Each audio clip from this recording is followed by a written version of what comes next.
কাশেমের হাতে লাল শাক দেখে আমি বললাম, আপনি কোথায় গিয়েছিলেন? তখন সে বলল, আমি একটু বাজারে গিয়েছিলাম আর দেখলাম লাল শাক বিক্রি করছে, তাই ভাবলাম নিয়ে আসি। লাল শাক তো তোমার অনেক পছন্দের, আর লাল শাক অনেক পুষ্টিকর, তোমার এখন খাওয়া উচিত। আমি আর কিছু ভাবতে পারলাম না, সাথে সাথে মাথা ঘুরে পড়ে গেলাম।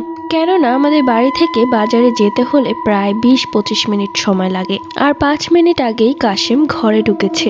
আমি আসলে চিনতে পারছিলাম না আসল কাশেম কে। যখন চোখ খুলে তাকালাম তখন দেখলাম কাশেম আমার পাশে বসে আছে এবং একজন ডাক্তারও এসেছে। কাশেম আমাকে বলল, তোমার প্রেশার লো, যার কারণে তুমি মাথা ঘুরে পড়ে গিয়েছিলে। আমি উঠে বসে পানি খেতে চাইলাম, তখন কাশেম আমাকে পানি খেতে দিল। এরপর ডাক্তার কিছু মেডিসিন লিখে দিয়ে চলে গেল।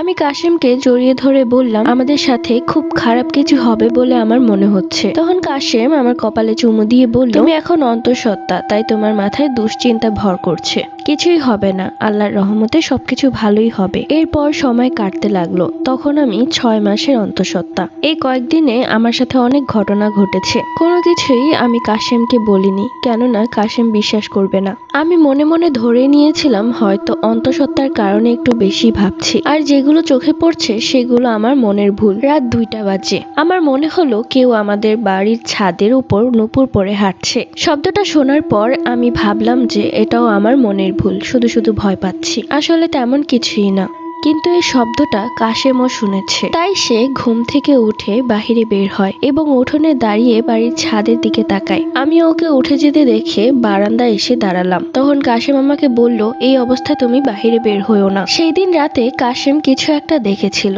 সে প্রচন্ড ভয় পেয়েছে, দৌড়ে ঘরের ভেতর ঢুকে গেল এবং গেট লাগিয়ে দিল এবং আমাকে বলতে লাগলো, যত দোয়া দুরুদ আছে পড়তে থাকো, কালই বাড়িতে হুজুর নিয়ে আসবো। আমি তাকে এত জিজ্ঞেস করলাম, কি দেখেছেন আপনি? কিছুই বলল না, কিন্তু চোখ মুখ দেখে মনে হচ্ছে সে কিছু একটা দেখে অনেক ভয় পেয়েছে।